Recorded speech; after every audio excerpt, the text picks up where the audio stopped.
The three elements of delusion, seeing through the illusory nature of life. Hi everyone, welcome to today's in-depth visual breakdown. Let us skip the small talk today and dive straight into the core topic.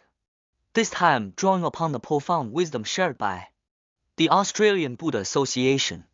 We are going on a super hardcore exploration. What are we talking about?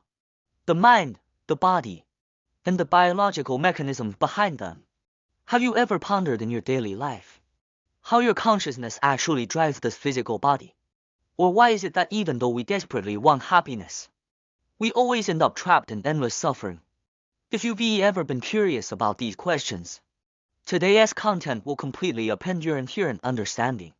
Let us dive right in. First, let me recite a poem with immense visual imagery. There is a famous line in the Cold Mountain poem Hanshin Poems. Rouge face is once charming in 1,000 ways. Today, not a trace of that elegance remains. Green poplars, fragrant grasses, and the cold skull. Wow, the imagery is absolute gold. Right, just think about it. No matter how much expensive face powder and rouge someone applied while they were alive, appearing alluring and charming in 1,000 ways, in the end, all that grace and charm scatters like clouds. Left behind in the overgrown weeds is nothing more than a cold, chilling skull. This isn't just some literary creation. It is a direct and ruthless revelation of the ultimate destination of our physical bodies. In our daily lives, aren't we all utterly obsessed with surface appearances? Every day, we chase after beautiful exteriors and flawless skin. Yet the objective reality is painfully sharp. To be brutally honest,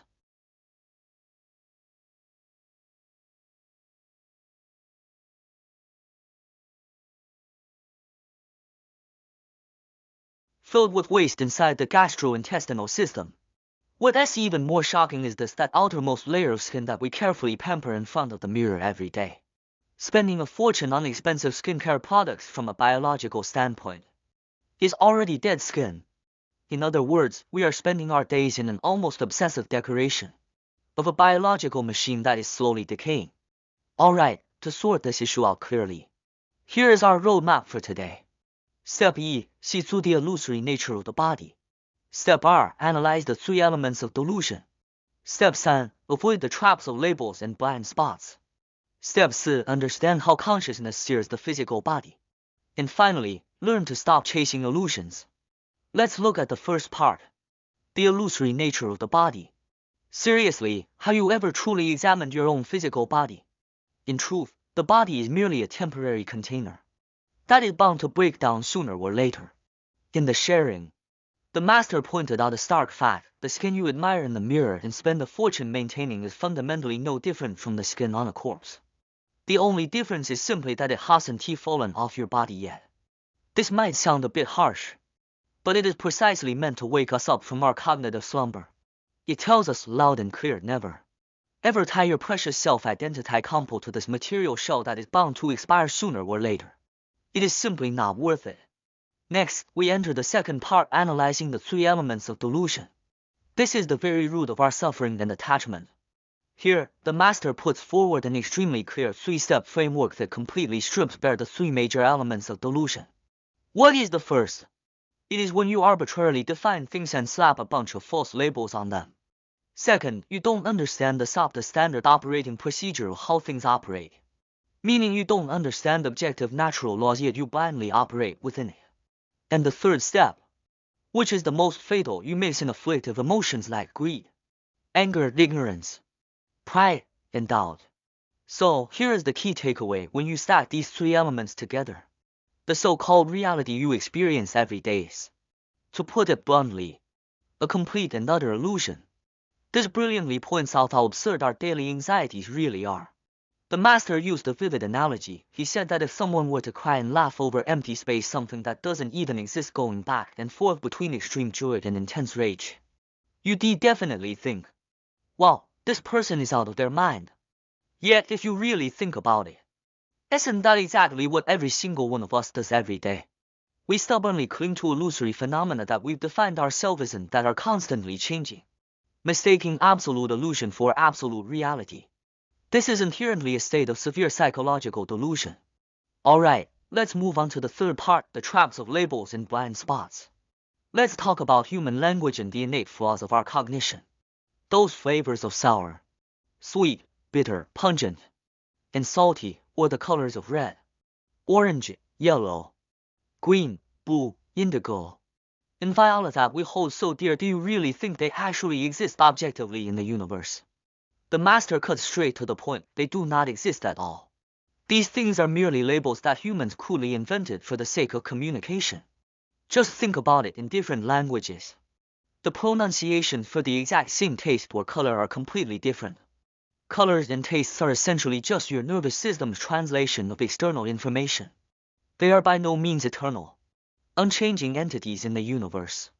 If you mistake the label for the food itself, your direction is completely off track.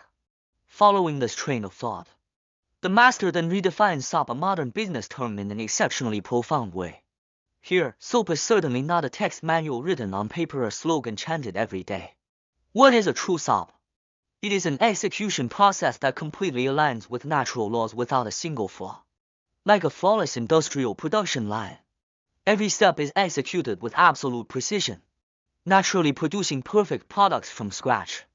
This process itself is entirely independent of the pale and weak language and text created by humans. Next, get ready, every need to receive a super shocking statistic.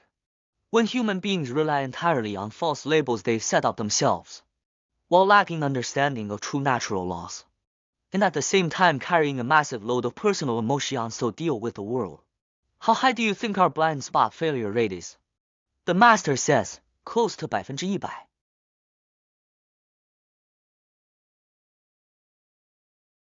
My friends, during the sharing, a student had a sudden epiphany and said, "Oh, no wonder whenever I voiced my opinions growing up, people always shot them down and made me furious.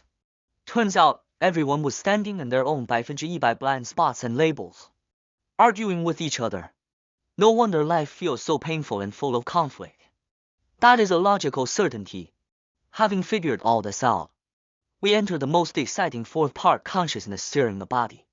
Let's look at how intangible information actually connects to biological mechanisms.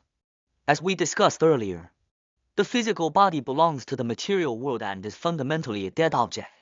So the question arises, since it's a dead object, how does an intangible you belonging to the informational state, whether you call it a soul or consciousness, manage to sit in the cockpit and drive this lifeless material machine? How do these two realms connect? In response to this question, the master gives an extremely hardcore answer from a scientific perspective. Listen up, this is a four-step process. Step E, your parents unite to provide you with a foundational DNA architecture. Step R, you, as an informational state or consciousness, enter and attach yourself to this architecture. Step 3, this next step is crucial. The information you carry is inscribed onto the DNA, causing the initial code to change. In science, this is known as genetic mutation.